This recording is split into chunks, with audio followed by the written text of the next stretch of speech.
Salve a todos, gente. Professor Gregory aqui. Sejam bem-vindos a mais um vídeo aí com questões de Química para o Enem, tá? No vídeo de hoje falaremos sobre uma questão do Enem de 2019, né? Uma questão bem mais recente. Questão número 93 da prova amarela. O tema será modelos atômicos, ok? Bom, a questão é a seguinte. Em 1808, Dalton publicou seu famoso livro intitulado Um Novo Sistema de Filosofia Química, né? E é o nome original em inglês, no qual continha os 5 postulados que serviam como alicerce da primeira teoria atômica da matéria, fundamentada no método científico. Esses postulados são numerados a seguir. Então aqui estão os 5 postulados que serviram de base aí para as ideias de Dalton, né, que a gente logo lembra, é o primeiro modelo, né, a gente considera que é o primeiro modelo atômico científico, né, o primeiro modelo atômico já com base nos estudos da química, né? Bom, primeiro postulado, a matéria é constituída de átomos indivisíveis.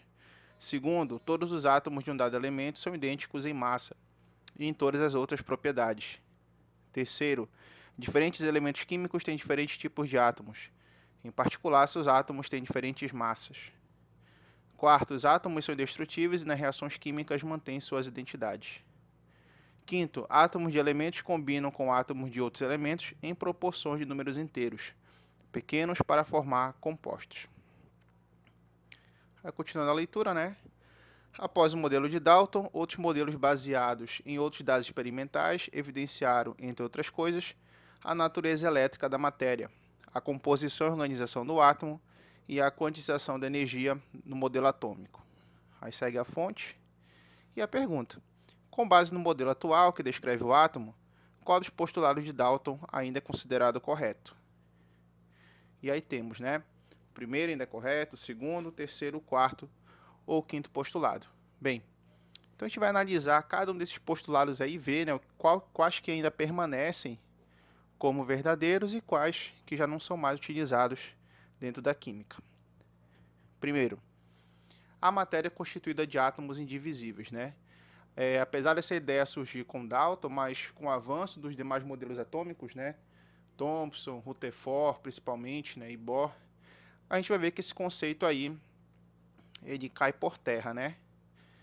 A gente tem uma imagem de um átomo de hélio de acordo com o modelo atômico de Bohr, né? E a gente lembra que no conceito que nós temos, no conceito mais atualizado de átomo, hoje a gente sabe que o átomo é composto de partículas menores, né? Ou seja, o átomo é dividido em partes menores. O átomo tem nêutron, tem elétron, tem próton, né? Nêutrons, partículas com massa e sem carga. Elétron, partículas negativas de massa desprezível. E prótons, partículas de carga positiva com massa igual a dos nêutrons, né?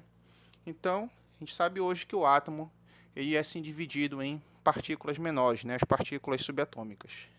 Então, esse conceito está incorreto, né? Segundo, todos os átomos de um dado elemento químico são idênticos em massa e em todas as outras propriedades. Bom, hoje a gente sabe, né, que existem átomos. Como é que você diferencia, aliás, um elemento químico do outro, né? Basicamente, o que diferencia o elemento do outro, o que diferencia o hidrogênio, do hélio, do carbono, do nitrogênio, enfim. O que diferencia os elementos químicos é o seu número atômico, ou seja, o número de prótons, né? Então, o número de prótons é o que vai diferenciar uns átomos, tá? Aqui na imagem nós temos diversas formas, né? Os chamados isótopos do átomo de hidrogênio. Então, o hidrogênio tem o número atômico 1, esse número aqui de baixo, ó, esse é o seu número atômico, ou seja, esse é o número de prótons. Então, isso que identifica o hidrogênio. E aqui em cima, que é o número de massa, percebe que a massa vai mudando. Então, quer dizer, para um dado elemento químico, você não precisa necessariamente ter sempre a mesma massa. Por isso que você tem os isótopos. O que deve ser sempre igual é o número atômico, ou número de prótons, né? Então, a ideia de que tem que ser idêntico em massa é uma ideia incorreta. Terceiro postulado. Diferentes elementos químicos têm diferentes tipos de átomos.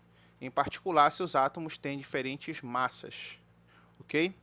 Bom, aí a gente vai lembrar de outro conceito, né? Os chamados isóbaros. Você pode ter sim átomos que são elementos diferentes. Por exemplo, aqui o átomo do nitrogênio. número atômico 7, e o átomo do carbono, número atômico 6, você pode ter aqui diferentes elementos, mas com massas iguais, né? Então, que é o conceito justamente dos isóbaros. Átomos que têm a mesma massa, mas que têm números atômicos, ou seja, que são elementos químicos diferentes, né? Então, essa ideia de que os átomos de elementos diferentes têm sempre que ter massas diferentes, também é um conceito incorreto, já que você pode ter sim massas iguais para elementos diferentes, né? Como está aparecendo aqui na imagem.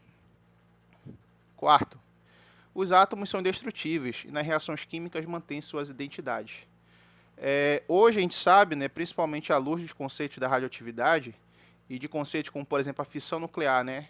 O que é a fissão? Aqui a gente tem uma representação de um átomo de urânio sendo bombardeado por um nêutron. Ao ser bombardeado, esse átomo, né, principalmente o núcleo desse urânio, ele se divide, né, ele sofre uma fissão, uma quebra, formando o quê? Dois átomos, dois elementos diferentes e formando novos nêutrons. Então essa ideia de que o átomo seria uma estrutura indestrutível também já não é verdadeira, já que a gente sabe que a partir de processos, principalmente processos, reações nucleares, elas podem sim destruir o átomo, né, causando aí a formação de novos elementos, ok? Então essa afirmativa também está incorreta. E por fim, átomos de elementos combinam com átomos de outros elementos em proporções de números inteiros pequenos para formar compostos, né? Bom, hoje a gente sabe que essa ideia é a base, na verdade, de conceitos como cálculo estequiométrico, né? Principalmente. A ideia de você balancear, fazer o balanceamento, né, para você encontrar os coeficientes estequiométricos, é justamente para você perceber, claro, dentre outras coisas, como é essa relação entre os elementos. Por exemplo, aqui na clássica reação, né? Da formação da molécula de H2O, da molécula de água. Então, 2H2, ou seja, duas moléculas do gás hidrogênio, mais uma molécula do gás oxigênio, formando duas moléculas de H2O, né? Então, aqui duas moléculas sendo formadas. E essa é uma proporção que se mantém, né? Essa é uma proporção constante. Toda reação química ela tem a sua proporção que sempre é obedecida. Isso é uma prática, isso é um conceito que até hoje é considerado verdadeiro. Então, esse postulado continua sendo correto, tá ok? Bem, então a resposta aqui, né, dos postulados, aquele que ainda permanece como correto, é o postulado número 5, né, o quinto postulado. Tá ok, gente? Bom, espero que todos tenham entendido a questão, né, tenham compreendido os conceitos aí trabalhados, tá certo? E a gente se vê no próximo vídeo, tá? Curtam, comentem e compartilhem o vídeo com os colegas de vocês, para a gente poder aí, passar essa informação para outras pessoas e também façam parte aí do nosso canal para poder ter acesso aos próximos vídeos, tá ok, gente? Obrigado.